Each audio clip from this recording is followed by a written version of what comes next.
Our answers say federalism, right? That's that idea of different levels of government. And that's not what this is talking about.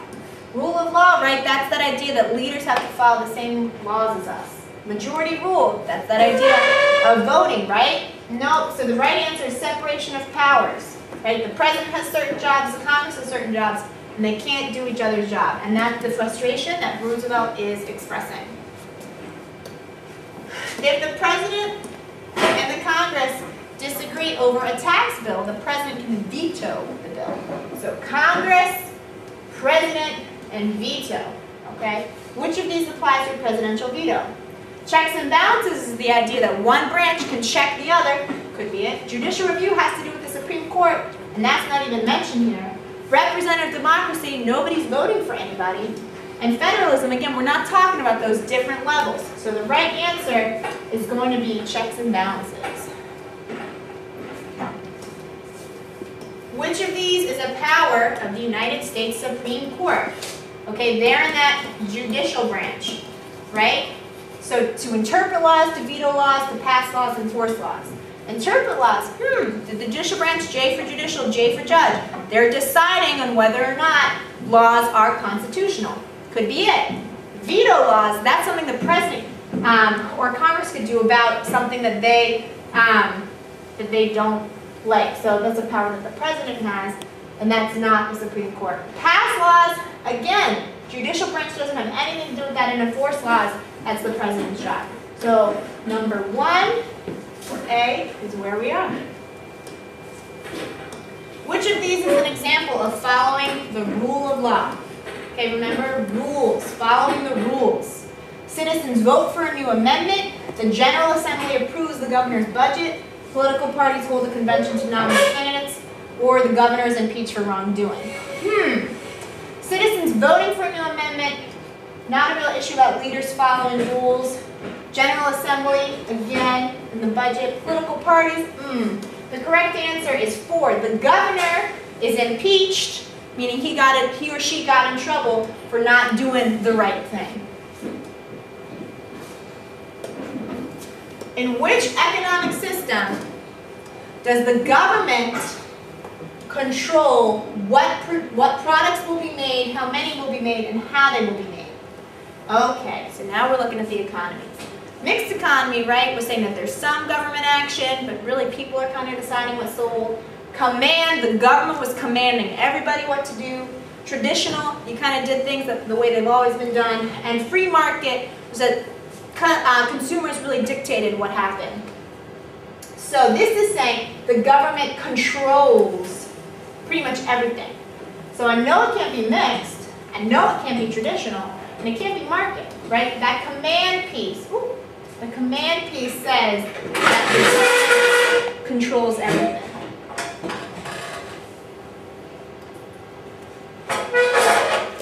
All right.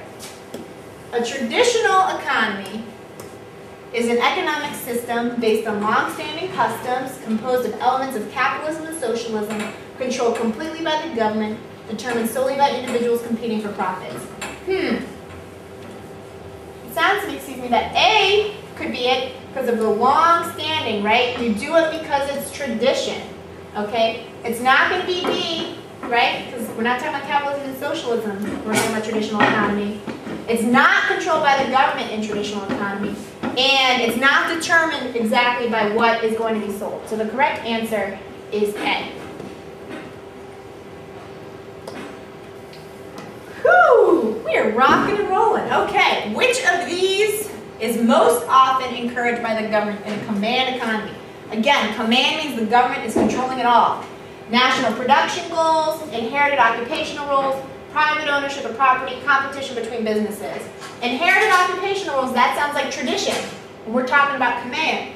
Private ownership of property, that sounds like market, right? Owning things. Competition between businesses, again, that sounds like market. So, national production goals. The command economy is telling the nation what to do. The correct answer is A. Which of these Supreme Court case decisions establish the doctrine of separate but equal? Separate but equal. I went over those court cases. Let's see if we remember. So Plessy v. Ferguson was about that man who was on the train, and he had to move because he was in the white section, and he was not allowed to be there. Marbury versus Madison established judicial review. Tinker versus Des Moines School District was about those students wearing the armbands for free speech. And Brown versus Board of Education ended segregation in schools. So looking at this, separate but equal, I'm knowing that it's Plessy versus Ferguson. Because Brown versus Board of Education desegregated schools, and the two other ones don't have anything to do with segregation issues. In a 1995 case, the United States Supreme Court ruled that conducting drug tests of students participating in interscholastic athletics did not violate the Fourth Amendment's prohibition of unreasonable searches and seizure. This ruling expanding the Supreme Court's decision in, so the key word is unreasonable searches and seizures and in students at school. Okay, so our court cases are New Jersey versus TLO, Miranda versus Arizona, Brown versus Board of Education, Tinker versus Des Moines School District. Looking at this, one of them does not have to do with the school, right? Miranda versus Arizona. So I can just kick that off. Then we got these other three. Now Brown versus Board of Education, I just said that had to do with segregation, ending it. And we're talking about unreasonable searches and seizures, which, if you break it down, is people going through your stuff when they're not supposed to. So that's gone. Tinker versus Des Moines was about free speech, which is the First Amendment, not the Fourth. So that leaves us with New Jersey versus TLO. The Sixth Amendment allows the accused the assistance of counsel. Which of these Supreme Court decisions extended the protections of this amendment? And again, our choices are Marbury versus Madison, Plessy versus Ferguson, Gideon versus Wainwright, Tinker versus Des Moines School Board.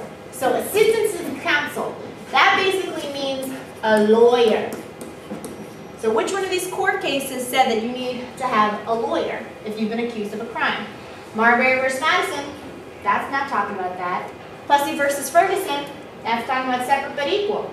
Gideon versus Wainwright, I think that could be it, but let's just double check our last answer. Tinker versus Des Moines, we know that's about First Amendment rights, that's gone. So the correct answer is Gideon versus Wainwright. How did the Supreme Court's decision in Brown versus Board of Education of Topeka affect the court's earlier decision in Plessy versus Ferguson? The court overturned the separate but equal doctrine in schools. The court approved schools requiring students to wear uniforms. The court ruled that school officials must show reasonable cause for making a search. Or the court upheld the decision that it's illegal for school officials to restrict freedom of expression. So Brown versus Board was separate, is not equal. And Plessy said that separation is equal. And the question is saying, how did Brown affect Plessy? So knowing at this, I'm thinking that originally separate is equal, and now it's no longer. So what did this mean? So I see number one, A, the court overturned the separate but equal doctrine in schools. Sounds like the right answer, but let me just double check to make sure I'm right. Court approved schools requiring students to wear uniforms. Nope. The court ruled that school officials must show reasonable cause for making a search. Oh, they're trying to trick me, because that's something that New Jersey versus TLO, right? The court case that we just talked about. That's not it. The court upheld the decision that it's illegal for school officials to restrict freedom of expression. Again, that's talking about Tinker versus